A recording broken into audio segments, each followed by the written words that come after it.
ETV Uganda. Thank you guys for watching. Yonna gye musinzira okutulaba mwebale nnyo, mwebalire ddala, mbagala nnyo baganda bange. Ensi etabuse, ensi efuukuuse.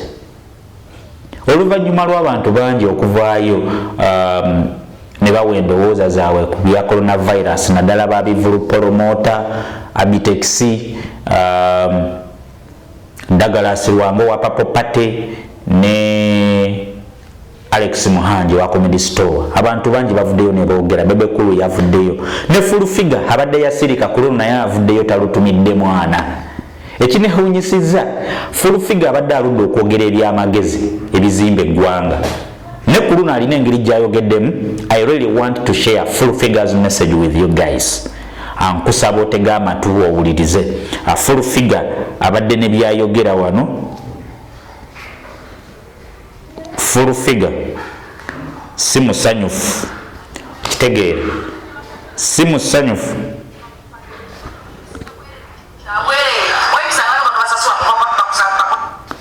Mumuwulirize.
Full Figure bw'atyo bw'agenda mu maaso n'okutegeeza eggwanga. Nkusaba owulirize Full Figure n'omumalirize, nange ntandikirawo wanaakoma.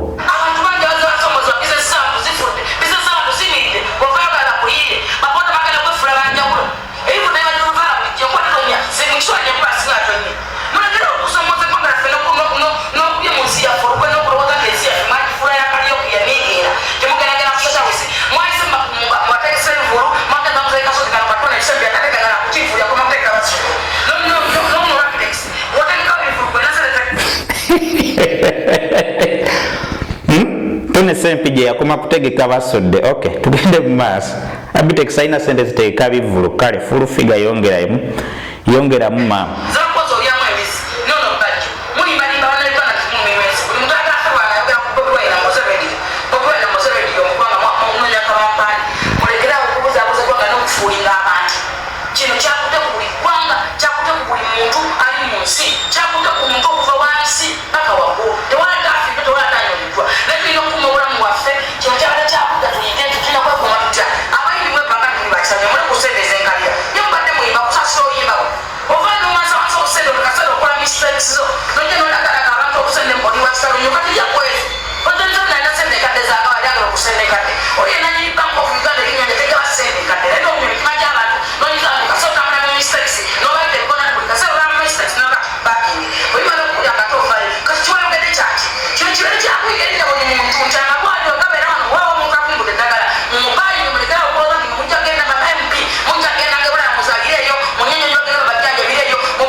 ETV Uganda What excuse my name. Thank you so much. Ndowooza omukyala mumuwulidde agambye baminisita nabo balwalireko wano babajjanjabireko wano. So ndowooza obulwadde bwa coronavirus buno n'omugagga waakufa. Bulijjo bagamba omwavu waakufa, naye ndowooza coronavirus yakyusizaamu ku version n'omugagga wakukola ki, cause alina ssente ze tagenda sobola genda kumujjanjabira wayagala kumujjanjabira, kubanga ennyonyi tejja kukkirizibwa kujja wano, olina kubeera wano, olwalire wano, ofiire wano. So yo full figure ne byayogedde byonna sigenda kuddamu kyonna byayogedde abyogedde. Ngenda kukomawo shortly, tugenda kubanga tugenda ku nsonga endala. Mbagala nnyo baganda bange. What excuse my name. Thank you guys for watching. I love you so much.